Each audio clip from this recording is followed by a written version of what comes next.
नमस्कार दोस्तों, स्वागत है आप सभी का CMI फुलेरा की ऑनलाइन क्लासेज में। कल की क्लास में हमने सीखा था सीमा क्या होती है, सांतत्य क्या होता है और कैसे पता करते हैं। आज उससे आगे टॉपिक स्टार्ट कर रहे हैं हम अवकलनीयता या डिफरेंशियबिलिटी। ठीक है, तो जो मेजर चैप्टर है वो यहीं से ही स्टार्ट होगा, डिफरेंशियबिलिटी या अवकलनीयता से ही। ठीक है, क्वेश्चन भी यहीं से ही बनते हैं, तो ध्यान रहे अब जितनी भी क्लासें होंगी उनको थोड़ा सीरियसली पढ़ें, क्योंकि यहाँ से क्वेश्चन कन्फर्म आते ही हैं। ठीक है, 2 क्वेश्चन बनते हैं इस टॉपिक में से। तो चलिए शुरू करते हैं। तो ध्यान दें अवकलनीयता, तो पहले तो डेफिनेशन लिख लें आप कि अवकलनीयता या डिफरेंशियबिलिटी क्या है। डेफिनेशन, किसी प्रांत कैपिटल D में परिभाषित फलन W बराबर FZ प्रांत D के किसी बिंदु, ठीक है, प्रांत D के किसी बिंदु Z इक्वल टू Z0 पर अवकलनीय कहलाता है यदि Z Z0 की ओर या डेल्टा Z शून्य की ओर किसी भी मार्ग से अग्रसर हो। ठीक है, किसी भी मार्ग से अग्रसर हो, निम्न सीमा का मान परिमित तथा अद्वितीय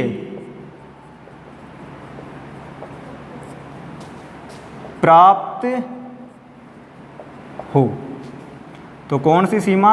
ये वाली कि delta W upon delta Z बराबर लिमिट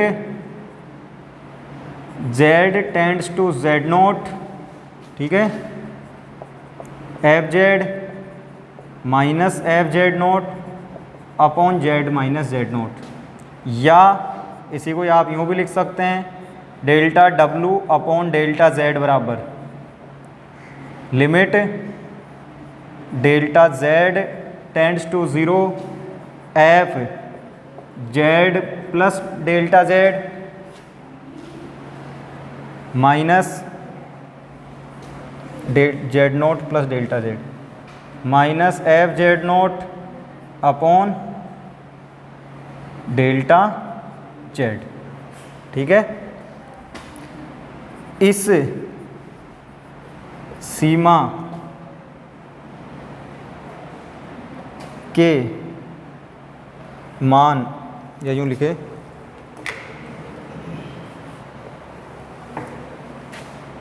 प्राप्त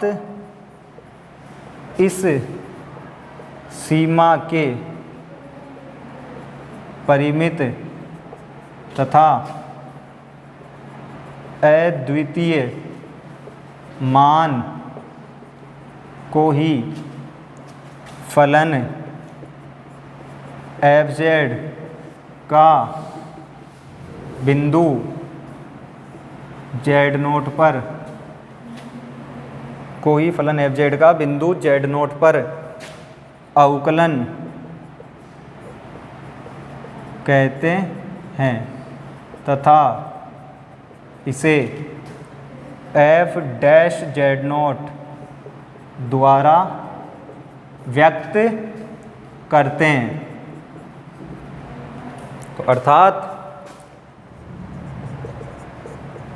F डैश Z0 बराबर limit delta Z tends to 0 FZ0 plus delta Z minus FZ0 upon delta Z, या आप इस तरीके से भी लिख सकते हैं F डैश Z0 बराबर limit Z tends to Z0 FZ minus FZ0 upon Z minus Z0। ठीक है, तो नोट करें फिर इसका मतलब समझते हैं।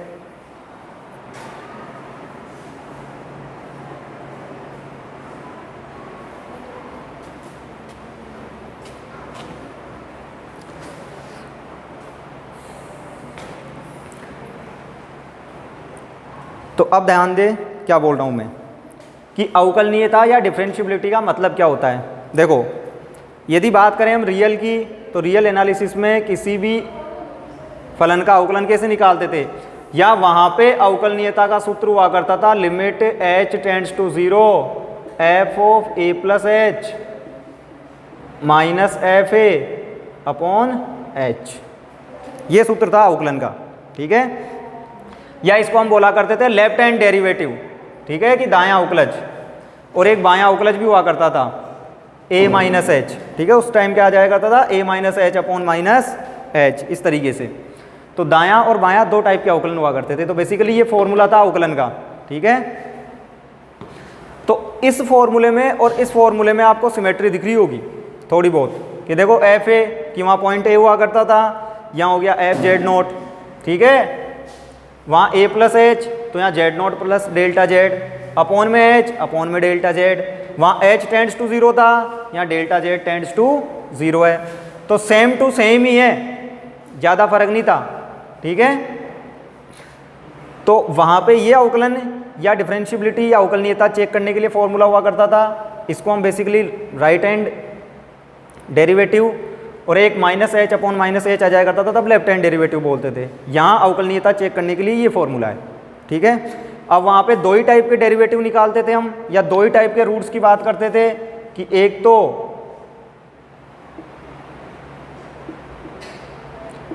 बायां अवकलज और एक दायां। क्यों? क्योंकि उसका सीधा सीधा कारण था कि किसी भी पॉइंट पे यदि आपको पहुंचना है तो दो ही तो रास्ते हैं, या तो दाईं तरफ से आ जाओ या बाईं तरफ से आ जाओ।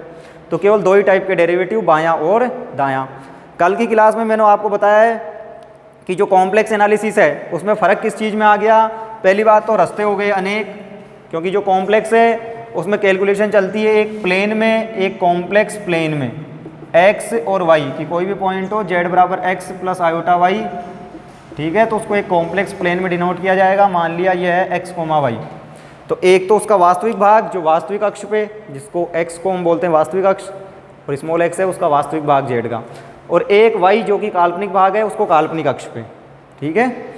तो इस तरीके से एक प्लेन में आगे, अब एक प्लेन में किसी भी पॉइंट पे पहुंचने के अनेक रास्ते हैं। इधर से आ सकते हैं, इधर से आ सकते हैं, यूँ आ सकते हैं, यूँ आ सकते हैं, या इधर से आ सकते हैं, या किसी वक्र के जरिए आ सकते हैं। तो यहाँ पे जो रास्ते हैं वो अनेक हो गए। तो इसका मतलब ये जो लिमिट होगी इसका मान अनेक रास्तों से निकाला जाएगा, ठीक है। जैसे रियल में केवल दो ही रास्तों से निकालते थे, बायां दायां, वैसे यहाँ अनेक रास्तों से निकालेंगे मान। लेकिन यदि सभी रास्तों से मान निकालने पर मान क्या आए, परिमित तथा अद्वितीय।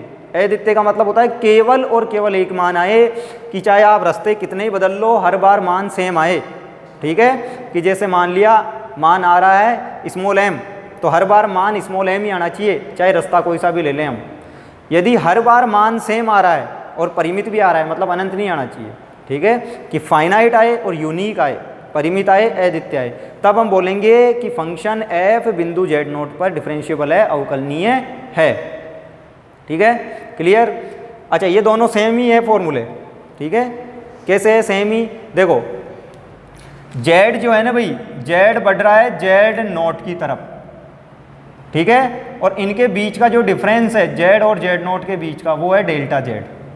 क्या बोल रहा हूँ मैं कि जेड किसकी तरफ बढ़ रहा है, जेड नोट की तरफ, और जेड और जेड नोट के बीच का जो डिफरेंस है उसको बोल रहे हैं डेल्टा जेड।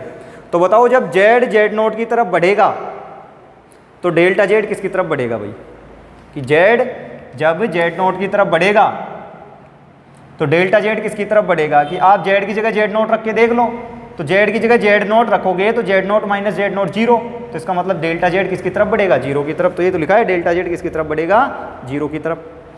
तो इसी से ये आया है, ठीक है, कि इसमें आप जेड की जगह क्या रख दो, जेड की जगह यहाँ से मान निकाल लो, क्या आएगा डेल्टा जेड, और इस जेड नोट को उधर भेजो तो delta Z plus Z note. तो जेड की जगह delta Z plus Z naught, ये जेड नोट ऐसे कैसे, जेड माइनस जेड नोट इसी का मान है डेल्टा जेड, तो इसी का मान है डेल्टा जेड।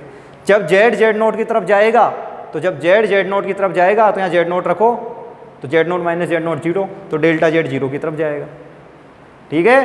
तो दोनों बिल्कुल सेम है, बस लिखने का तरीका अलग है, कुछ भी फर्क नहीं है, ठीक है। यहाँ डेल्टा जेड के पदों में लिखा हुआ है, यहाँ जेड के पदों में लिखा हुआ है, कि जब जेड जेड नोट की तरफ जाएगा तो Z note minus Z note 0, तो मतलब डेल्टा जेड 0 की तरफ जाएगा, और यहाँ जेड की जगह यहाँ से मान निकाल लिया Z naught plus delta Z, तो वो पुट कर दिया बस, और जेड माइनस जेड नोट की जगह डेल्टा जेड। ठीक है, तो कुल मिला के क्या बोल रहा हूँ कि इस सीमा का मान रास्ते बदल बदल के निकालो, अलग अलग मार्गों से निकालो, लेकिन हर बार सेम आए, कि जैसे स्मॉल एम आ रहा है तो हर बार स्मॉल एम ही आए, बदले ही नहीं, और साथ में ये जो स्मॉल एम है वो क्या हो, फाइनाइट भी हो।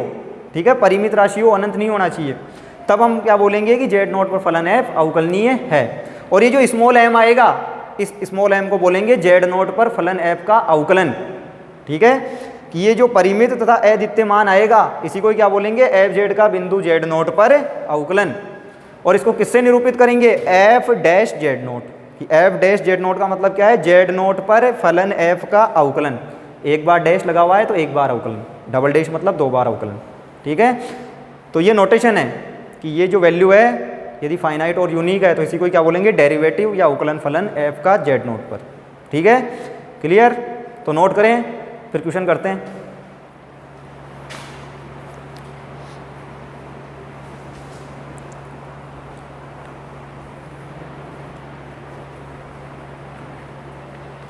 हाँ भाई, तो ध्यान दें आप, इसी से रिलेटेड क्वेश्चन, तो इंपॉर्टेंट टॉपिक है डिफरेंशिएबिलिटी या अवकलनीयता। ध्यान दें, क्योंकि इससे आगे हम फिर पढ़ेंगे एनालिटिसिटी ऑफ ए फंक्शन, की विश्लेषिकता या विश्लेषिक फलन।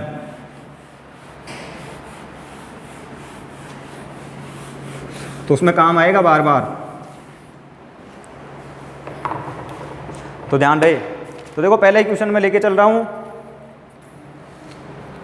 आप ही की बुक का है 3.6.2। ठीक है, उदाहरण है तो एग्जाम्पल 3.6.2 कि सिद्ध कीजिए कि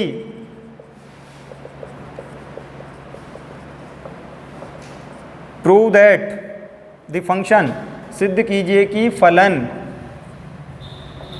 एफ जेड बराबर z to the power n, जहां एन एक धनात्मक पूर्णांक है, सर्वत्र अवकलनीय है।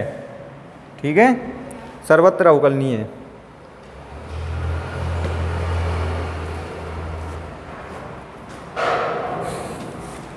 तो ये सिद्ध करना है कि सिद्ध कीजिए कि फलन एफ जेड बराबर z to the power n, जहाँ एन एक धनात्मक पूर्णांक है, सर्वत्र अवकलनीय है। ठीक है, तो देखो कैसे सिद्ध करेंगे, वही सेम लिमिट की वैल्यू निकालेंगे हम। और लिमिट की वैल्यू कैसे निकालते हैं मैंने आपको बताया, आप लिमिट सोल्व करो, यदि उसकी कोई फाइनाइट वैल्यू आ जाती है तो कोई दिक्कत ही नहीं है। ठीक है, लेकिन यदि सोल्व करते टाइम 0/0, इनफाइनाइट बाई इनफाइनाइट, इस टाइप की अनडिटरमाइंड फॉर्म्स आ जाती है, तब फिर हम देखते हैं कि रास्ता बदलने पे देखें लिमिट बदल रही है कि नहीं बदल रही। ठीक है, तो मैं सूत्र लिख देता हूँ पहले तो इसको सोल्व कर रहे हैं। अब देखो सर्वत्र अवकलनीय, सर्वत्र अवकलनीय का मतलब होता है फाइनाइट कॉम्प्लेक्स प्लेन की जो परिमित सम्मिश्र तल है। ठीक है, अनंत की बात नहीं कर रहे, अनंत को छोड़ के। सर्वत्र अवकलनीय का मतलब है कि कोई सी भी सम्मिश्र संख्या ले लो, हर बार अवकलन विद्यमान होगा। किसी एक पॉइंट पे नहीं पूछा है आपको कि जेड नोट पे पूछा हो, कोई सा भी बिंदु ले लो, हर बार क्या होगा, इसका अवकलन विद्यमान होगा।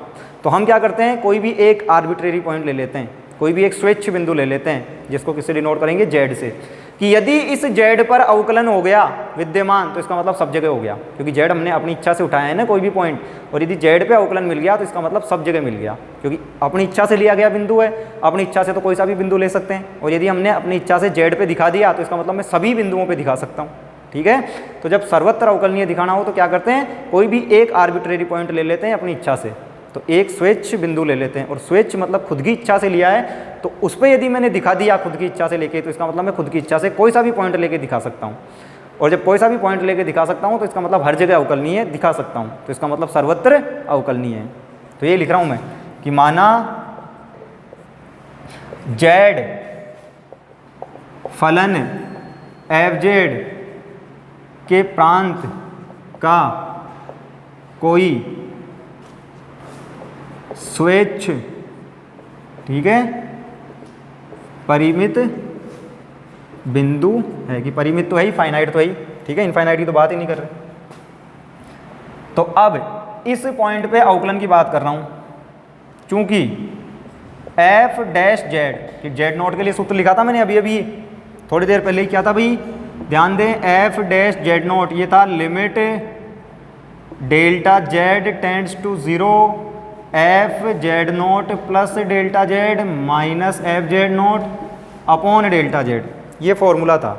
ठीक है, तो सेम फॉर्मूला लिख रहा हूँ, लेकिन जेड नोट पॉइंट की बात नहीं कर रहा, जेड पॉइंट की बात कर रहा हूँ, तो जेड पॉइंट पे लिखूंगा फॉर्मूला, तो जेड नोट की जगह जेड रख रहा हूँ। 3 प्लस आयोटा पे बात करता तो जेड नोट की जगह 3 प्लस आयोटा रख देता। तो limit delta Z tends to 0 f z plus delta z minus f z upon delta z. ठीक है, तो सेम टू सेम वही फॉर्मूला पुट किया है एक तरीके से, बस बिंदु जेड है, जेड नोट नहीं है। ठीक है, जेड नोट बिंदु लेके भी चल सकते हैं, बस वहाँ यूँ बोल देंगे कि जेड नोट स्वेच्छ बिंदु है। अब देखो limit delta Z tends to 0, हाँ भाई f z plus delta Z, तो ये रहा एफ जेड, यहाँ रखो आप जेड प्लस डेल्टा जेड, तो यहाँ भी जेड प्लस डेल्टा जेड, तो ये हो जाएगा जेड प्लस डेल्टा जेड पे whole power n. F z पता ही है आपको, माइनस जेड पे power n upon delta z. Clear? तो जब भी फंक्शन की वैल्यू निकालनी हो किसी भी पॉइंट पे पॉइंट रखो भैया यहाँ, तो जेड प्लस डेल्टा जेड पे चाहिए थी, तो जेड प्लस डेल्टा जेड यहाँ रखा, जेड प्लस डेल्टा जेड यहाँ रखा। ठीक है, तो limit delta Z tends to 0, हाँ भाई जेड प्लस डेल्टा जेड पे पावर एन। तो देखो जब हमने बाइनोमियल थ्योरम पढ़ी थी, ठीक है, तो वो जो बाइनोमियल थ्योरम थी वो हर जगह वैलिड होती है, रियल नंबर्स के लिए भी, कॉम्प्लेक्स नंबर्स के लिए भी। ठीक है, वो नंबर्स पे डिपेंड नहीं करती है, पावर पे डिपेंड करती है कि एन नेचुरल नंबर होना चाहिए। ठीक है, तो उसके लिए अलग से एक्सपेंशन होता है, और यदि नेगेटिव इंटीजर या फ्रैक्शनल टाइप का है तो उसके लिए अलग से एक्सपेंशन होता है। ठीक है, तो यहाँ भी एन एक पॉजिटिव इंटीजर है, तो बाइनोमियल थ्योरम अप्लाई कर सकते हैं। ठीक है, द्विपद पर में तो क्या थी द्विपद पर में, मैं एक बार याद दिला देता हूँ आपको। तो द्विपद पर में थी x प्लस वाई पे पावर n, ये होता है एन सी 0 एक्स पे पावर n, एन सी 1 कि एन सी 1 एक्स पे पावर n माइनस 1 वाई पे पावर 1, एन सी 2 एक्स पे पावर n माइनस 2 वाई पे पावर 2, और इसी तरीके से लास्ट में एन सी एन एक्स पे पावर 0 वाई पे पावर n। ठीक है, binomial expansion for positive integers. तो n पॉजिटिव इंटीजर होना चाहिए, तब हमारे पास में ये द्विपद प्रमेय से प्रसार है। तो यहाँ भी n धन पूर्णांक है, बोला गया है क्वेश्चन में पहले से ही, तो ये बाइनोमियल एक्सपेंशन कर सकते हैं, वैलिड है यहाँ पे। ठीक है, तो कर देता हूँ मैं। तो देखो limit delta Z tends to 0, तो z plus delta z whole power n, तो इस फॉर्मूले में पुट कर दो, तो आप देख सकते हैं x की जगह तो आपको दिखेगा जेड और y की जगह दिखेगा डेल्टा जेड। तो ये फॉर्मूला कुछ इस तरीके से आएगा कि n C0 जेड पे power n plus n C1 Z पे पावर n माइनस 1 और डेल्टा जेड पे power 1 plus n C2 Z पे power n minus 2 delta Z पे पावर 2, और इसी टाइप से लास्ट में n Cn जेड पे पावर 0 डेल्टा जेड पे पावर n। तो ये तो एक्सपेंशन हो गया इस टर्म का, इस पद का द्विपद प्रमेय से प्रसार है भाई, माइनस जेड पे पावर n, तो माइनस जेड पे power n upon delta z. ठीक है, तो इस तरीके से आप देख लो, जो कट रहा हो उसे काट दो और जो बच रहा हो उसे बचा लो। तो देखो एन सी 0 होता है 1, तो ये जेड पे पावर n, तो जेड पे पावर n जेड पे पावर n। ठीक है भाई, कैंसिल, तो ये तो कट गया, तो बचा क्या, limit delta Z tends to 0, n c 1 की वैल्यू होती है n जेड पे पावर n माइनस 1। ठीक है, ऊपर ही लिख देते हैं, आएगा नहीं यहाँ। ठीक है, तो नोट कर लें एक बार आप, फिर इससे आगे करते हैं। ठीक है, तो जेड पे पावर n से जेड पे पावर n कैंसिल है भाई,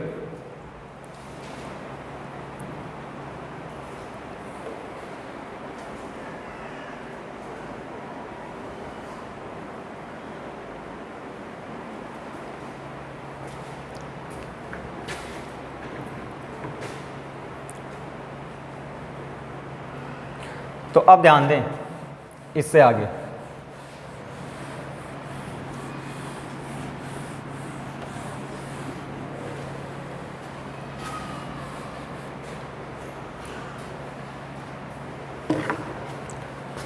तो ध्यान दें क्या है, limit delta Z tends to 0, ठीक है।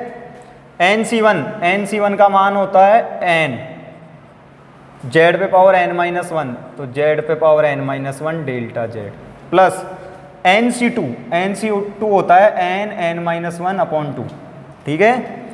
जेड पे power n-2 delta Z square, ठीक है।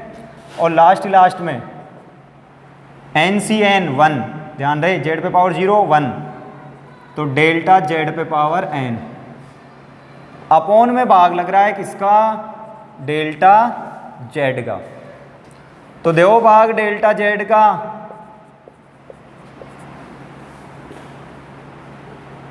तो डेल्टा जेड का भाग डेल्टा जेड में गया तो बचेगा NZn-1, डेल्टा जेड का भाग यहां दिया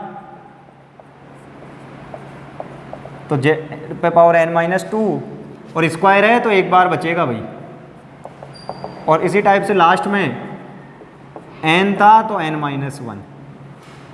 तो आप देख सकते हैं पहली टर्म में डेल्टा जेड नहीं है, बस बाकी जितनी भी टर्म्स होगी ना भाई उन सब में डेल्टा जेड बचेगा। यहाँ डेल्टा जेड एक बार, आगे वाली में 2 बार, फिर 3 बार, फिर उससे आगे लास्ट में n-1 बार डेल्टा जेड बचेगा, ठीक है। क्यों, क्योंकि एक्सपेंशन में डेल्टा जेड की पावर्स बढ़ती जाएगी, इससे अगली में 3 पावर होगी तो 3 में एक बार भाग लग जाएगा तो 2 बचेगा, ठीक है ना, इस तरीके से। तो आगे वाली जितनी भी टर्म्स हैं उन सब में डेल्टा जेड बचेगा, केवल इस टर्म में नहीं बचेगा। तो कर दो लिमिट अप्लाई, मैंने क्या बोला, यदि लिमिट निकल रही है आसानी से तो निकाल लो। तो डेल्टा जेड की जगह रखो 0, तो ये 0, इससे आगे वाले सारे पद 0 यहाँ तक के, तो बचा क्या, केवल NZn-1, ठीक है, जो कि तो ये टर्म बची जो कि परिमित तथा अद्वितीय है। तो केवल और केवल एक ही मान मिला लिमिट का, ठीक है ना, पथ पे डिपेंड ही नहीं कर रहा, पथ की जरूरत ही नहीं पड़ रही हमें। तो NZn-1, तो केवल और केवल एक मान मिला और वो आसानी से आ गया, ठीक है। तो पथ से स्वतंत्र है, किसी भी पथ से निकालो सेम वैल्यू आएगी, ठीक है, जरूरत ही नहीं पड़ रही पथ की, ठीक है। तो NZn-1 फाइनाइट है, मैंने पहले बोल दिया था फाइनाइट लेके चल रहे हैं जेड को, ठीक है। और अद्वितीय मतलब केवल और केवल एक मान आना चाहिए, एक ही मान आया है, ठीक है। तो NZn-1 अलग अलग मान तो कब आते हैं, जब हम अलग अलग रास्तों से निकालें, जब हमको अलग अलग पथ से मान निकालें और फिर अलग अलग आए, तब देखना पड़ता है कि सेम आ रहा है कि अलग अलग आ रहा है। यहाँ रास्तों की बात ही नहीं करी हमने, ठीक है, जरूरत ही नहीं पड़ी उसकी, सीधा सीधा मान निकल रहा था निकाल लिया, ठीक है। तो जब सीधा सीधा निकले तो निकाल लो, देख लो फाइनाइट और यूनिक है क्या। तो परिमित है, अद्वितीय, ठीक है। तो इसका मतलब बिंदु जेड पर फलन f का अवकलज विद्यमान है, तो इसका मतलब बिंदु जेड पर फलन f अवकलनीय है, ठीक है। और चूंकि जेड स्वेच्छ था, शुरू में ही बोला था आपको जेड कोई सा भी बिंदु हो सकता है, तो इसका मतलब सर्वत्र अवकलनीय है, ठीक है। कि जब मैंने जेड पे दिखा दिया तो किसी भी बिंदु पे दिखा सकता हूँ, खुद की इच्छा से लिया था जेड कोई भी पॉइंट, ठीक है। तो बस यही लिखना है अब।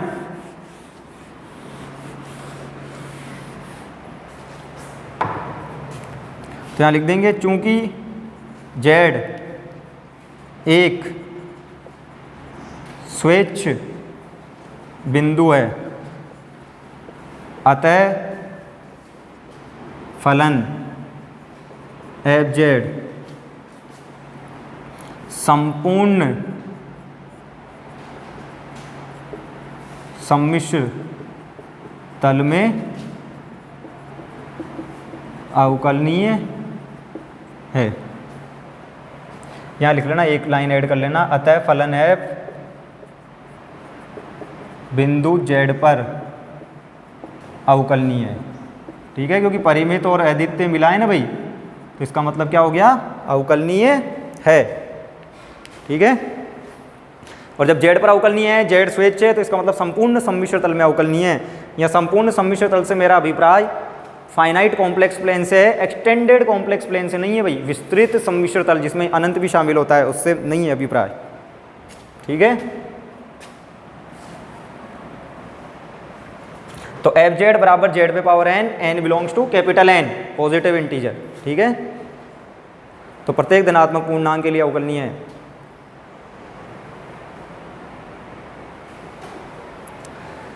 आप ध्यान दें अगला एग्जाम्पल, ठीक है। तो उससे पहले एक और एग्जाम्पल ले लेते हैं। देखो इससे जस्ट अगला नहीं लेके, तो क्या है, तो एग्जाम्पल है 3.10.5, ठीक है, सिंपल सा ही है। तो उसको देख लेते हैं एक बार।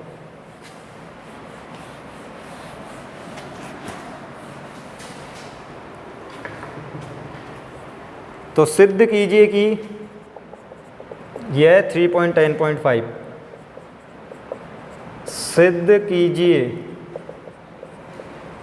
कि एफ जेड बराबर जेड बार किसी भी, ठीक है, किसी भी बिंदु पर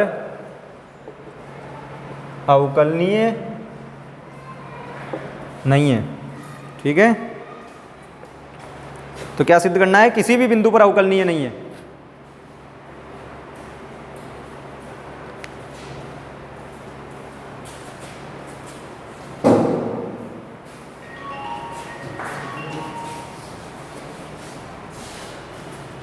तो ध्यान दे क्या सिद्ध करना है, सिद्ध कीजिए कि एफ जेड बराबर जेड बार किसी भी बिंदु पर अवकलनीय नहीं है। भाई पिछले सवाल में क्या किया था, हर जगह अवकलनीय है, और इसमें क्या कर रहे हैं, कहीं पे भी अवकलनीय नहीं है, ठीक है। एक दूसरे के उल्टे केस हो गए दोनों, कि वहाँ हर जगह अवकलनीय था और इसमें दिखाएंगे किसी पर भी अवकलनीय नहीं है। तो देखो सेम टू सेम वही एफ डैश जेड, तो एफ डैश जेड लेके चल रहे हैं, ठीक है। तो एफ डैश जेड का फॉर्मूला है limit z delta Z tends to 0 f z plus delta z minus f z upon delta z. यही है भाई कि एफ डैश जेड का जो फॉर्मूला है, क्या है एफ डैश जेड का फॉर्मूला, कि limit delta Z tends to 0 f z plus delta z minus f z upon delta z, ठीक है। तो इस फॉर्मूले में वैल्यू पुट कर दो, तो करो वैल्यू पुट, क्या आएगा, तो limit delta Z tends to 0 f z plus delta z, ठीक है भाई। तो रखो f z plus delta z, यहाँ देखो मैंने बताया था फंक्शन में रख दो उठा के, अपने आप मान मिल जाएगा।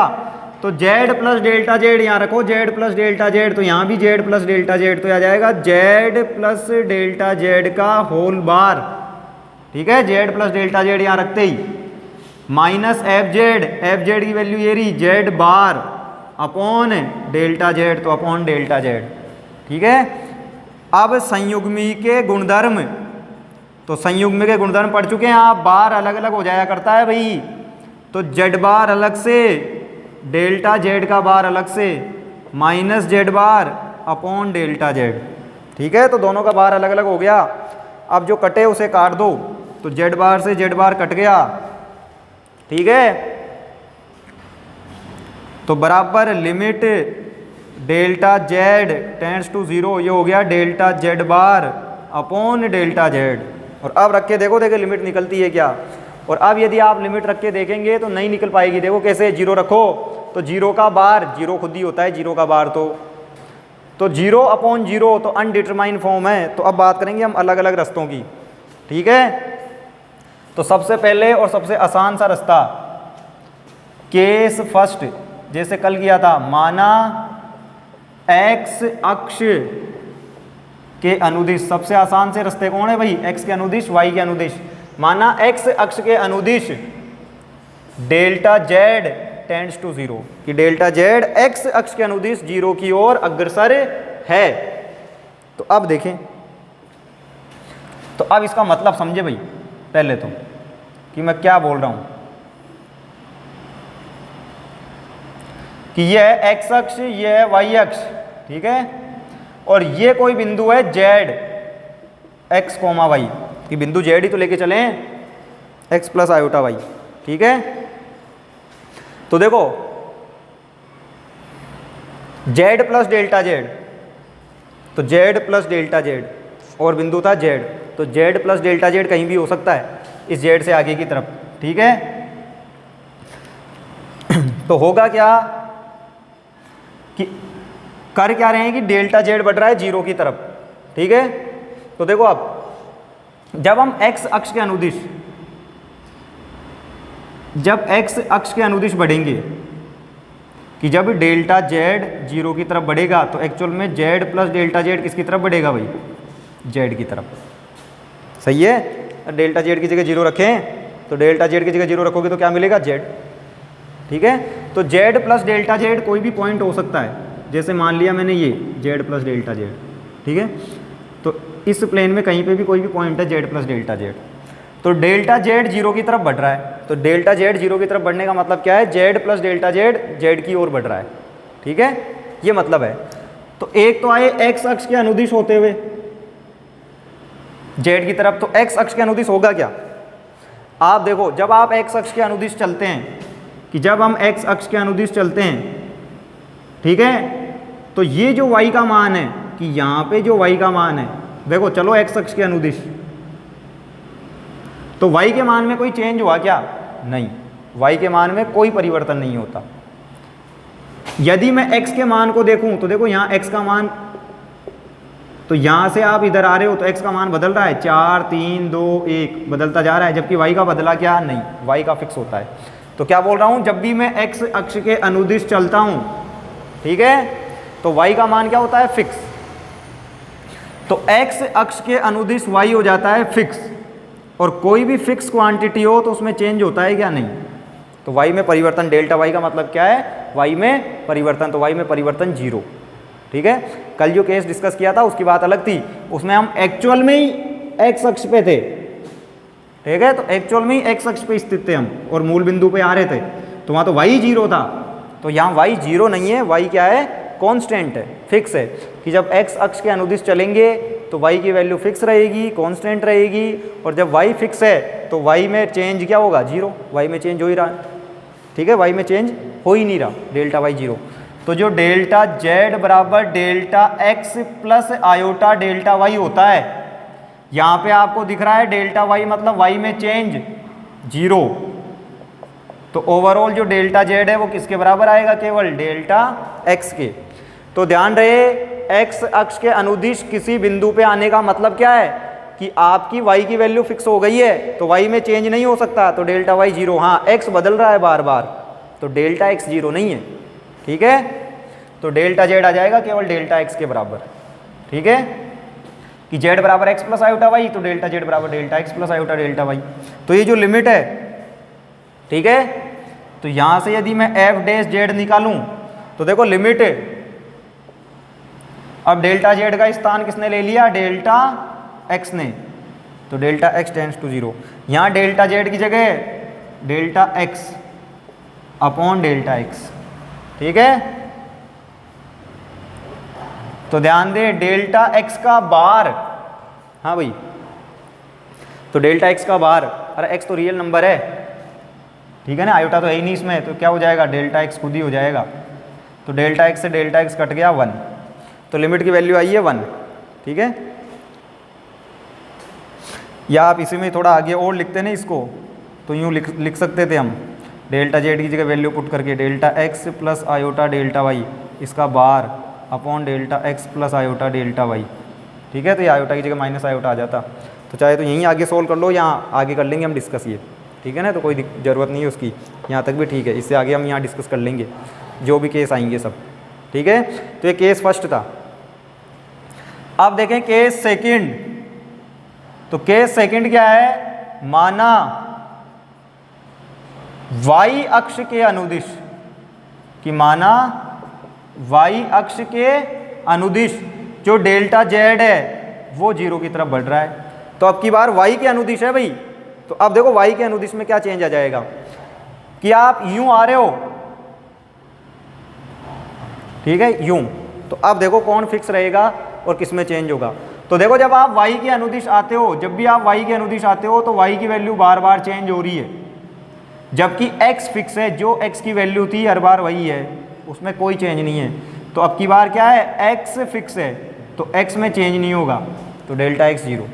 ठीक है, तो y अक्ष के अनुदिश क्या हो जाता है, x फिक्स हो जाता है, x नियत हो जाता है, तो डेल्टा x 0।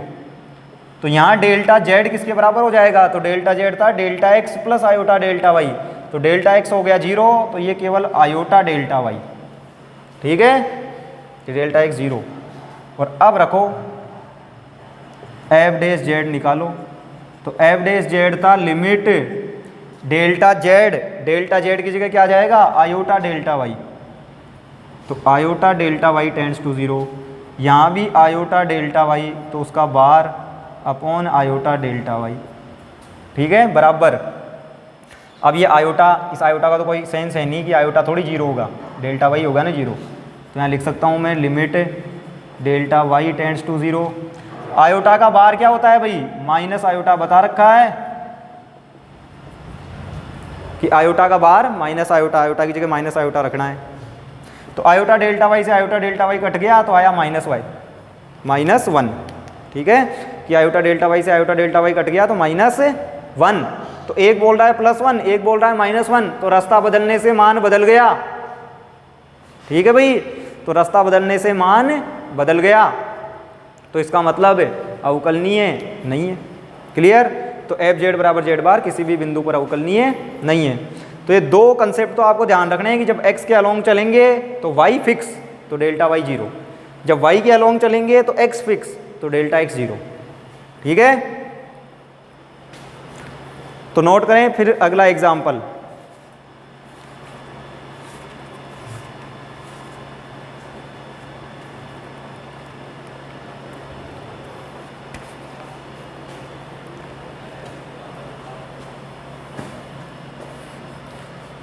तो अब ध्यान दें एग्जाम्पल नंबर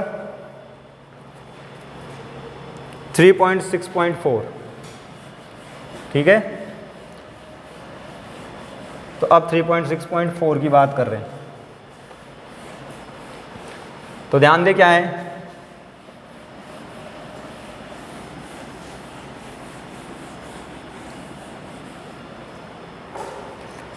तो यह है कि सिद्ध कीजिए कि फलन, तो 3.6.4 क्या है, सिद्ध कीजिए कि फलन f ऑफ z बराबर mod z स्क्वायर सर्वत्र सतत है, ठीक है, सर्वत्र सतत है, किंतु इसके अवकलज का अस्तित्व केवल मूल बिंदु पर है, किंतु इसके अवकलज का अस्तित्व केवल मूल बिंदु पर है, ठीक है, ये करना है सिद्ध। तो क्या बोल रहा हूं मैं कि एफ जेड बराबर mod z स्क्वायर ये फंक्शन दिया हुआ है, क्या सिद्ध करना है इसके लिए कि ये कहीं भी अवकलनीय नहीं है, ठीक है, ये तो बोला है सर्वत्र सतत तो है, हर जगह सतत है, किंतु किसके अवकलज का अस्तित्व केवल मूल बिंदु पर है, कि यदि मूल बिंदु को छोड़ दूं ना तो बाकी किसी भी पॉइंट पर अवकलनीय नहीं है, केवल मूल बिंदु पे अवकलनीय है। तो करते हैं, तो सेम टू सेम जैसे पिछले दो क्वेश्चन किए थे, ठीक है, तो इसका प्रूफ देखें क्या है।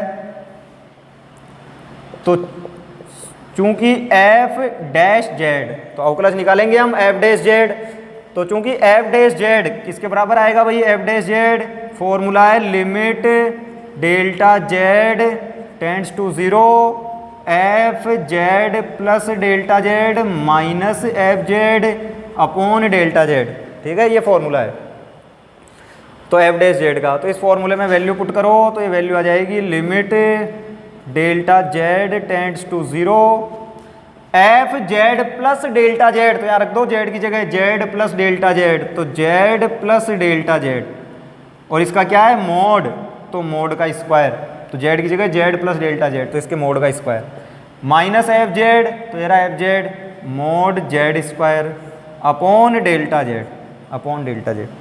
और अब ध्यान दें मापांक के गुणधर्म में आपको बता रखा है जेड जेड बार बराबर मोड जेड स्क्वायर। तो मोड को कैसे सोल्व करते हैं कि जेड जेड बार बराबर मोड जेड स्क्वायर, तो ये मोड जेड, इस पूरे को जेड बोलो, तो मोड जेड का स्क्वायर है, तो मोड जेड का स्क्वायर का मतलब है जेड इंटू जेड बार, तो मोड जेड स्क्वायर मतलब जेड इंटू जेड बार, यहाँ भी mod z स्क्वायर, तो इसका मतलब z इंटू जेड बार, और यहाँ z की जगह z ही है, अपॉन डेल्टा z बराबर limit delta z tends to 0। अब बार अलग अलग हो जाया करता है भाई संयुग्मी के गुणधर्मों से, चाहे प्लस में हो, चाहे माइनस में हो, चाहे गुणा में हो, और चाहे भाग में हो। तो ये बार अलग अलग कर लिया हमने। और अब आप मल्टीप्लाई कर दो इसको, तो अब जब आप मल्टीप्लाई करेंगे तो देखो कौन कौन सी टर्म्स मिलेगी, जेड जेड बार, तो Z Z bar, Z into delta Z bar, तो Z into delta Z bar, delta Z into Z bar, तो delta Z into Z bar, और delta Z into delta Z bar, तो delta Z into delta Z bar, और minus में Z Z bar upon delta Z. तो ये terms आएगी कि Z into Z bar, Z into delta Z bar, delta Z into Z bar, delta Z into delta Z bar, minus Z Z bar. ठीक है, तो अब ध्यान दें, इससे आगे कौन कट रहा है उसको काट दो, और जो बचे उसे देख लो कौन बच रहा है। ठीक है भाई, तो जेड जेड बार से जेड जेड बार कैंसिल।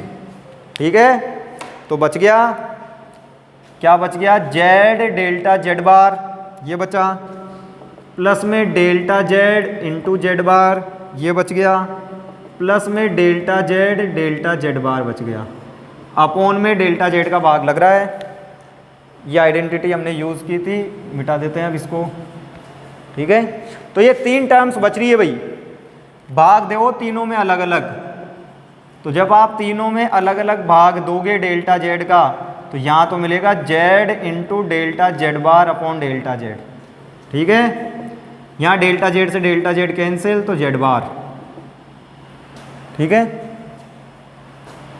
और यहाँ डेल्टा जेड से डेल्टा जेड कैंसिल, तो डेल्टा जेड बार, इस तरीके से। तो ये तीन वैल्यूज़ मिली। ठीक है, अब देखो जेड कोई भी पॉइंट था, ठीक है, तो ओवरऑल ये तीन लिमिट हो गई। ठीक है, तो देखो जब आप लिमिट अप्लाई करोगे भाई, तो देखें क्या लिमिट अप्लाई करनी है, डेल्टा जेड टेंड्स टू 0। तो ये जो दो टर्म दिख रही है ना भाई, limit delta Z tends to 0, जब मैं इस टर्म पे अप्लाई करूंगा इसे कोई दिक्कत नहीं है, ये तो जेड बार ऐसे कैसे आ जाएगी। क्यों, क्योंकि इसमें डेल्टा जेड है ही नहीं, तो इसे मतलब ही नहीं। ठीक है, डेल्टा जेड होता तो उसकी जगह रख देते। यहाँ डेल्टा जेड की जगह क्या रखना है, 0, तो 0 रखूंगा, 0 का बार 0। और यहाँ ये जेड तो ले लो आप बाहर, क्योंकि लिमिट डेल्टा जेड पे लग रही है, तो जेड तो लिमिट से फ्री है, तो लिमिट से बाहर आ जाएगा। हाँ, यहाँ तो limit delta Z tends to 0, delta Z bar upon delta z, ये एक्सप्रेशन आएगा। तो जेड बार ऐसे कैसे, क्योंकि उस पर लिमिट अप्लाई होगी नहीं, डेल्टा जेड की जगह लिमिट पुट की 0, तो 0 का बार 0। यहाँ limit delta Z tends to 0, तो limit delta Z tends to 0, delta Z bar upon delta Z bar ले लिया हमने। ठीक है, इस तरीके से। और अब इस लिमिट की यदि मैं बात करूँ तो वही 0/0 अनडिटरमाइंड फॉर्म, तो रस्तों की बात करेंगे। और अभी अभी आपने देखा था, चूंकि लिमिट, या यूँ लिखें, माना, अब माना एल बोल दो इसको, कि ये जो लिमिट दिख रही है ना भैया आपको, कि ये वाली जो लिमिट है, कि limit delta Z tends to 0, delta Z bar upon delta z, इसको एल बोल दो इस लिमिट को। तो दो केस थे, कि केस फर्स्ट, यदि एक्स अक्ष के अनुदिश, अब ये भी किया है भाई, ये यदि एक्स अक्ष के अनुदिश डेल्टा जेड 0 की तरफ अग्रसर है, तो इस लिमिट की वैल्यू अभी अभी आपने निकाली है, तो क्या मिला था, एल +1, ये लिमिट +1 मिली थी। और यदि वाई अक्ष के अनुदिश, और यदि वाई अक्ष के अनुदिश डेल्टा जेड 0 की तरफ अग्रसर है, तो एल क्या मिला था, -1, निकाल चुके ना अभी अभी इससे प्रीवियस में ही, तो इसलिए डायरेक्ट लिख दिया मैंने कि एक्स अक्ष के अनुदिश तो +1 मिली थी ये लिमिट, और वाई के अनुदिश -1। तो एक बार तो यहाँ मिलेगा +z, ये जब +1 आएगा तो एफ डैश जेड का मान आएगा जेड बार +z, और जब वाई अक्ष के अनुदिश जाएंगे तो इस लिमिट का मान मिलेगा -1, तो इसका मान आएगा जेड बार -z। तो रास्ता बदलने से मान बदल गया, तो इसका मतलब अवकलनीय नहीं है। ठीक है, तो इसका मतलब अवकलनीय नहीं है। क्लियर कि एक बार आ रहा है जेड बार प्लस जेड, एक बार आ रहा है जेड बार माइनस जेड। तो बिंदु, तो अतः बिंदु जेड पर एफ डैश जेड अद्वितीय नहीं है। तो इसका मतलब अतः बिंदु जेड पर फलन एफ अवकलनीय नहीं है। तो जेड बिंदु पर अवकलनीय नहीं है। ठीक है, हाँ यदि जेड मूल बिंदु होता, अब मैं क्या बोल रहा हूँ, यदि इसी में ही कि यदि जेड मूल बिंदु होता तो क्या होता। ठीक है, कि यदि मूल बिंदु के अलावा कोई है तो यह अवकलनीय नहीं है। यदि जेड मूल बिंदु होता, यदि जेड इक्वल्स टू 0 लें तो देखो एफ डैश जेड, अब आपको जेड की जगह 0 रखना है कि भाई ये तो फिक्स है आपकी लिमिट, एक बार +1 एक बार -1 आनी है। ठीक है, लेकिन आप जेड की जगह 0 रखो, क्योंकि मूल बिंदु पे बात कर रहे हैं ना, तो फिक्स कर लिया हमने, केवल 0 पे बात कर रहे हैं हम। तो देखो दो मान मिले थे आपको, एक बार मिल रहा था जेड बार प्लस जेड, एक बार मिल रहा था Z bar minus Z. Z है मूल बिंदु, तो 0 रखोगे, 0 का बार 0, 0 + 0 0, 0 का बार 0, 0 - 0 0। अरे जेड मूल बिंदु है, जेड बराबर 0, तो 0 रख लो, 0 0 0 - 0, तो 0 + 0 भी 0, 0 - 0 भी 0, अद्वितीय। तो अब देखो एफ डैश 0 केवल एक ही वैल्यू मिल रही है फिक्स। अब एफ डैश 0 फिक्स हो गया कि अब चाहे आप कितने रास्ते बदलो, अब हमेशा एफ डैश 0 0 ही मिलेगा। ठीक है, तो अद्वितीय तथा परिमित है, चाहे डेल्टा जेड 0 की ओर किसी भी मार्ग से अग्रसर हो। तो मूल बिंदु पे यदि मैं बात करूं तो हमेशा 0 ही मिलेगा, चाहे डेल्टा जेड 0 की तरफ किसी भी मार्ग से अग्रसर हो। ठीक हो, तो अतः एफ जेड फलन, अतः फलन एफ जेड, तो अतः फलन एफ जेड बिंदु जेड बराबर 0 पर अवकलनीय है। क्लियर, तो मूल बिंदु पर अवकलनीय है भाई। क्यों, क्योंकि 0 मिल रहा है एफ डैश जेड का मान हमेशा ही, तो उसके अलावा कहीं नहीं है। ठीक है, हाँ एक चीज़ और पूछी थी इसमें, सर्वत्र सतत है। तो देखो यदि सातत्य की बात करें तो सातत्य हम डायरेक्ट बोल दिया करते हैं, चेक नहीं करते हैं कि जेड बराबर क्या है, x + i/y, तो एफ जेड हो जाएगा मोड जेड स्क्वायर, तो जेड की जगह रख दिया x + i/y का स्क्वायर, तो x + i/y का मोड निकालो, क्या होगा मोड x² + y², और कर दो इसका वर्ग, तो मोड आएगा x + i/y का √x² + y², इसका वर्ग कर दिया तो रूट वर्ग की वजह से हट गया, तो ये हो गया x² + y²। तो x² + y² क्या है भाई, एक पॉलिनोमियल है, बहुपद है। बहुपद का मतलब क्या होता है, जो भी चर है उसकी घात धन पूर्णांक होनी चाहिए। तो देखो 2 2 धन पूर्णांक है। ठीक है, और सभी बहुपद हमेशा सतत होते हैं। ठीक है, पढ़ रखा है हमने सेकंड ईयर में भी, 12th में भी, तो डायरेक्ट लिख दिया करते हैं, जो कि एक बहुपद है अतः सर्वत्र सतत है। ऐसे लिख लेंगे, जो कि एक बहुपद है अतः सर्वत्र सतत है। तो कौन कौन सतत होते हैं, बहुपद, बहुपद मतलब x y इनकी घात धन पूर्णांक होनी चाहिए। साइन कोस, साइन x कोस x, e⁻x, ये सब क्या है, सर्वत्र सतत होते हैं। तो ये दिखाते नहीं है, लिख देते हैं, तो बुक में भी डायरेक्ट लिखा हुआ ही मिलेगा, जो कि सर्वत्र सतत है। ठीक है, तो ध्यान रहे, तो सातत्य कभी दिखाते नहीं है, इसे हम डायरेक्ट बोल दिया करते हैं कि ये हमेशा क्या होगा, सतत ही होगा। तो ये क्वेश्चन, अब ध्यान दे, एक इंपॉर्टेंट थ्योरम करने वाले हैं। ठीक है,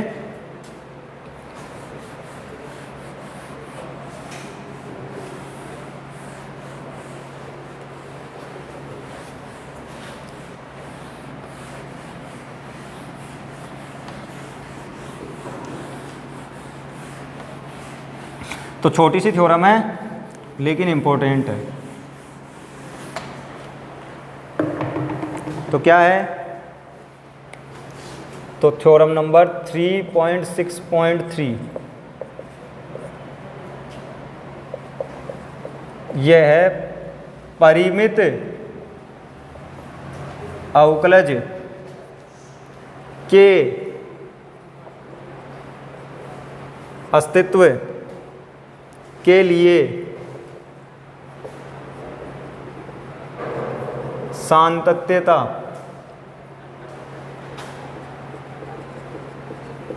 आवश्यक प्रतिबंध है, परंतु पर्याप्त नहीं। ठीक है, यह कि परिमित अवकलज के अस्तित्व के लिए सातत्यता आवश्यक प्रतिबंध है परंतु पर्याप्त नहीं। अब इसका मतलब समझिए क्या है। इसका मतलब यह है कि यदि कोई फलन किसी बिंदु पर अवकलनीय है तो वो आवश्यक रूप से उस बिंदु पर सतत भी होगा। यह है इस थ्योरम का मतलब। ठीक है, क्या बोल रहा हूँ मैं कि इस स्टेटमेंट का मतलब क्या है कि यदि कोई फलन किसी बिंदु पर अवकलनीय है तो इसका मतलब वो आवश्यक रूप से सतत भी होगा। ठीक है, फिर आगे लिखा हुआ है परंतु पर्याप्त नहीं। तो परंतु पर्याप्त नहीं का मतलब ये है कि यदि कोई फलन सतत हो गया, ठीक है, तो इसका मतलब यह जरूरी नहीं है कि वो अवकलनीय होगा। ठीक है, कि सतत होना पर्याप्त नहीं है अवकलनीयता के लिए। ठीक है, तो दोनों का मतलब क्या है, पहली वाली लाइन का मतलब क्या है, यदि कोई अवकलनीय है तो इसका मतलब वो आवश्यक रूप से सतत होगा। ठीक है, और फिर आगे बोला है पर्याप्त नहीं, तो इसका मतलब क्या है कि यदि वो सतत हो गया तो सतत होना ही पर्याप्त नहीं है अवकलनीयता के लिए। कि कोई फलन सतत है तो इसका मतलब नहीं है कि वो अवकलनीय भी हो जाएगा।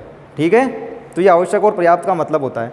इसी को आप आसान भाषा में समझना चाहो तो ये समझिए जैसे कोई एग्जाम है और उसमें दो चरण हैं कि एक तो है प्री और एक है मेंस, और उसके बाद में दोनों क्लियर होने के बाद में हमको नौकरी मिल जाती है। ठीक है, तो जो प्री है उसे बोला जाएगा आवश्यक प्रतिबंध। यदि आपको सक्सेस होना है तो वो तो ज़रूरी है, वो तो सेटिस्फाई होनी ही चाहिए। ठीक है, नहीं आपका प्री क्लियर नहीं हुआ तो फिर आपको जॉब मिल ही नहीं सकती। ठीक है, और जो मेंस होगा वो हो जाएगा पर्याप्त प्रतिबंध।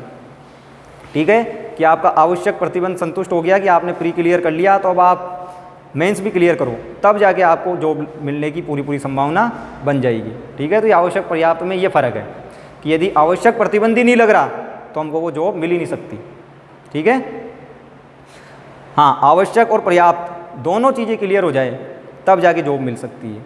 ठीक है, तो आवश्यक का मतलब क्या होता है कि यदि आवश्यक प्रतिबंधी नहीं हुआ तो इसका मतलब क्या है, सीधा सीधा कि वो काम नहीं हो सकता है। अब तो ये बोला है कि परिमित अवकलज के अस्तित्व के लिए सातत्यता आवश्यक प्रतिबंध है। ठीक है, तो इसका मतलब यह है कि सतत होना जरूरी है यदि कोई भी फलन अवकलनीय होना चाहता है तो। ठीक है, यदि वो सतत ही नहीं हो पाया तो फिर वो अवकलनीय भी नहीं हो सकता। तो मतलब क्या है, मतलब इसका यह है कि यदि कोई फलन अवकलनीय है, ठीक है, तो अवकलनीय हो गया तो जॉब लग गई, तो जॉब लग गई तो इसका मतलब प्री क्लियर हो गया, आवश्यक प्रतिबंध संतुष्ट है। ठीक है, तो इसका मतलब वो सतत है। यदि अवकलनीय हो गया तो इसका मतलब क्या है, वो सतत है, उसका आवश्यक प्रतिबंध पहले से क्लियर है। ठीक है, अब इसी का मैं उल्टा बात करूं, इसको बोलते हैं कॉन्ट्रापोजिटिव अप्रोच, प्रतिधनात्मक, कि यदि सतत ही नहीं है, कि यदि प्री में ही फेल हो गया, ठीक है, तो इसका मतलब अवकलनीय भी नहीं है, कि इसका मतलब अब नौकरी नहीं मिल सकती। ठीक है, तो यह है कॉन्ट्रापोजिटिव अप्रोच इसकी। ठीक है, कि यदि वो फंक्शन सतत ही नहीं हो पाया तो इसका मतलब अवकलनीय भी नहीं है। ठीक है, तो इस तरीके से, तो इस थ्योरम का ओवरऑल मतलब क्या है, ये पहले भी पढ़ रखी है हमने रियल में, कि यदि कोई भी फलन अवकलनीय है तो इसका मतलब वो सतत है। ठीक है, तो सातत्य अवकलनीय के लिए आवश्यक प्रतिबंध है। ठीक है, आवश्यक का मतलब होता है कि ये तो होना ही चाहिए, लेकिन पर्याप्त नहीं है। पर्याप्त का मतलब ये नहीं, पर्याप्त का मतलब केवल इतना सा है कि सतत होने से अवकलनीय नहीं हो जाएगा, उसके लिए और भी कई चीज़ों की जरूरत पड़ती है। ठीक है, तो पर्याप्त का मतलब ये है कि अभी और भी कई सारी चीज़ें हैं जिनको देखना पड़ेगा। ठीक है, तो सातत्य एक तरीके से पहली सीढ़ी है। तो ध्यान दे, सिद्ध करते हैं। तो हमें करना क्या है इसमें, पहले आपको ये सिद्ध करना है कि कोई परिमित अवकलज के अस्तित्व के लिए सातत्यता आवश्यक प्रतिबंध है। तो इसका मतलब क्या है? इसका मतलब यह है कि यदि कोई फलन अवकलनीय है तो इसका मतलब है कि वो सतत होगा। तो ये दिखाना है आपको कि आप अवकलनीय लेके चलेंगे और उसको क्या दिखा देंगे? सतत। ठीक है। और फिर पर्याप्त नहीं, तो पर्याप्त नहीं का मतलब ये हो जाता है कि सतत होने से वो अवकलनीय नहीं हो जाएगा। ठीक है। तो इसके लिए तो हमने अभी पिछला उदाहरण देखा था ना भाई, उसमें आपने देखा था x² + y² हर जगह सतत था, लेकिन वो अवकलनीय नहीं था। आया था ना कि कहीं पे भी अवकलनीय नहीं था, केवल मूल बिंदु पे अवकलनीयता था, बाकी कहीं पे भी अवकलनीय नहीं था, जबकि सतत तो हमेशा था क्योंकि बहुपद था x² + y²। तो ये तो वहाँ से क्लियर है पर्याप्त वाली कि सतत होने से ही अवकलनीय नहीं हो जाएगा। क्यों? क्योंकि वो सतत था। पिछला सवाल x² + y² बहुपद था, हमेशा सतत था, लेकिन अवकलनीय नहीं आ रहा था, केवल एक जगह आया था मूल बिंदु पे। ठीक है। तो ये तो वहाँ से क्लियर है, तो वो उदाहरण लिख देंगे यदि लिखना होगा तो ये देखना है अब कि यदि अवकलनीय है तो सतत होगा नहीं होगा। ठीक है। तो मैं अवकलनीय लेके चलूँगा और उसको सतत दिखा दूंगा। तो एक तो आवश्यक और पर्याप्त का मतलब क्या है वो क्लियर होना चाहिए। ठीक है। तो ध्यान दें इसके प्रूफ में, माना फलन f(z) अपने प्रांत के किसी बिंदु z0 पर अवकलनीय है,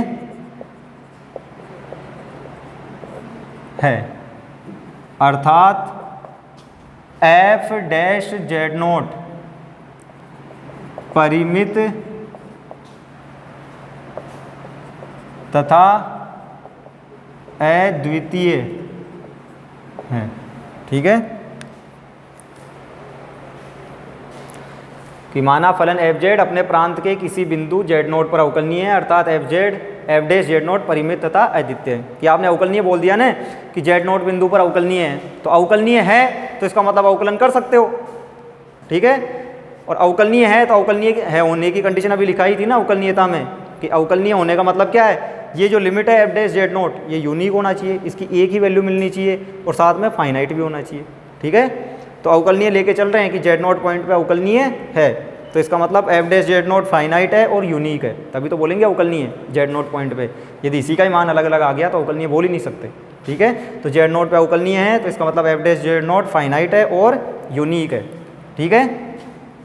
तो अब ध्यान दें, अब हम लेके चल रहे हैं ये f(z) माइनस f(z0).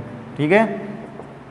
तो f(z) माइनस f(z0) और ऊपर नीचे मैंने मल्टीप्लाई कर दिया z माइनस z0 से। ठीक है। कि ऊपर नीचे किससे मल्टीप्लाई किया है? z माइनस z0 से। दोनों तरफ अप्लाई कर दी लिमिट, कि limit z tends to z0। तो ये लिमिट अप्लाई कर दी दोनों तरफ। तो limit z tends to z0।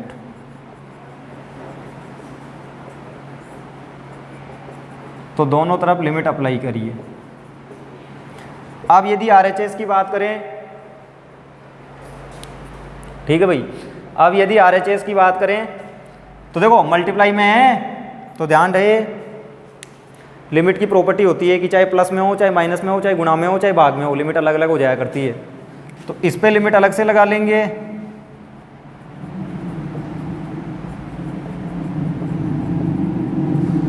तो इसके ऊपर लिमिट अलग से लगा ली जाएगी।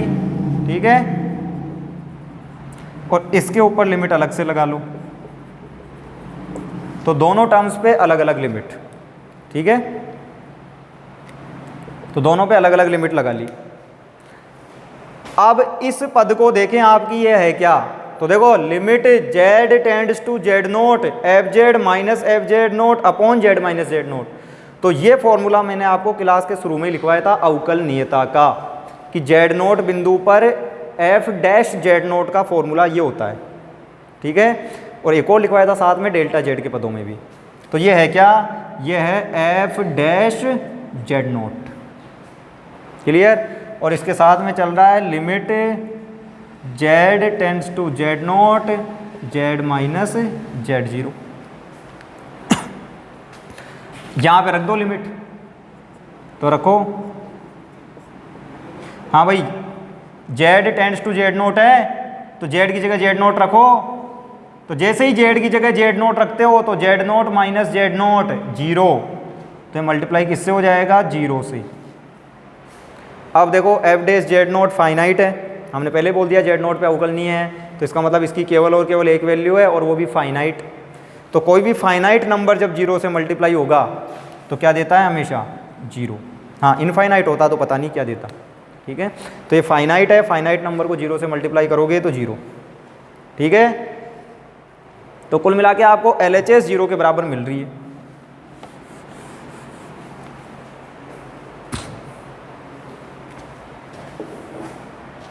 तो कुल मिला के ये जो LHS थी, limit z tends to z naught fz minus fz naught, ये बराबर मिली है 0 के।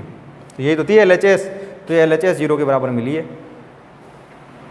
अब वापस से लिमिट को अलग अलग कर लेंगे, क्योंकि मैंने बताया था प्लस माइनस, सॉरी, चाहे जोड़ में हो, चाहे बाकी में हो, चाहे गुणा में हो, चाहे भाग में हो, अलग अलग कर सकते हैं।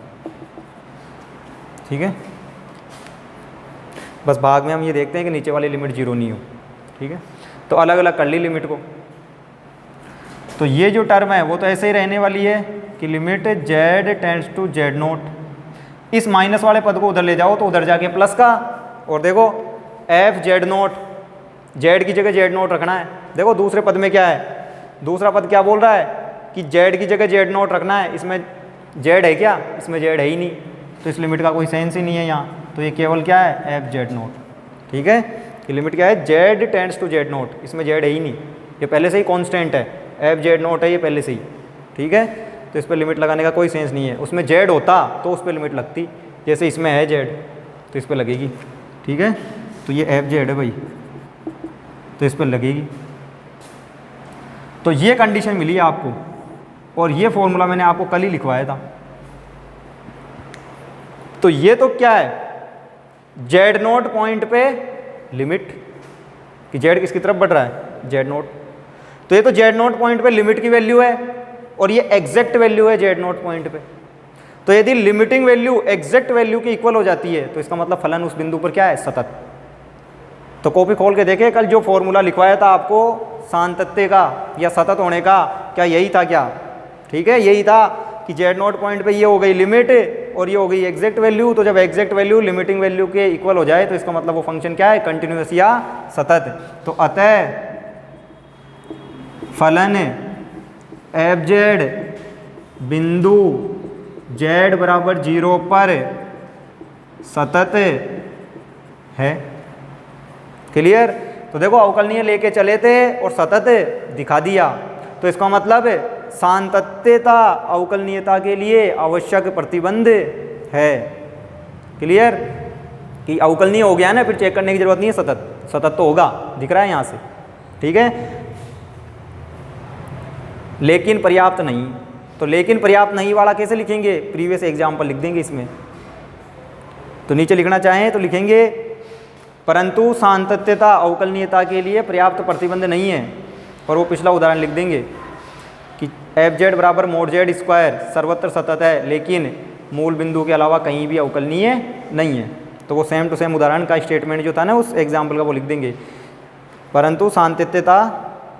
तो यहाँ से तो क्या क्लियर हो गया कि सातत्यता आवश्यक प्रतिबंध है, परंतु पर्याप्त नहीं। पर्याप्त नहीं का मतलब क्या है? कि सतत होने से काम नहीं चलेगा, कि आप कहीं सोच लो कि हाँ सतत हो गया बस काफ़ी है इतना ही, अब अवकलनीय भी हो जाएगा। तो पर्याप्त नहीं है भाई, और भी बहुत कुछ चीज़ें चेक करनी पड़ती है। ठीक है, तो पर्याप्त नहीं है, आवश्यक है कि हाँ ये तो होना ही चाहिए सतत, तो तब जाके अवकलनीयता की बात करेंगे। कि यहाँ प्री तो क्लियर होना ही चाहिए, तब जाके हम देखेंगे कि नौकरी लग सकती है कि नहीं लग सकती आगे। ठीक है, यदि इसी में ही फेल हो गए तो फिर कुछ नहीं है।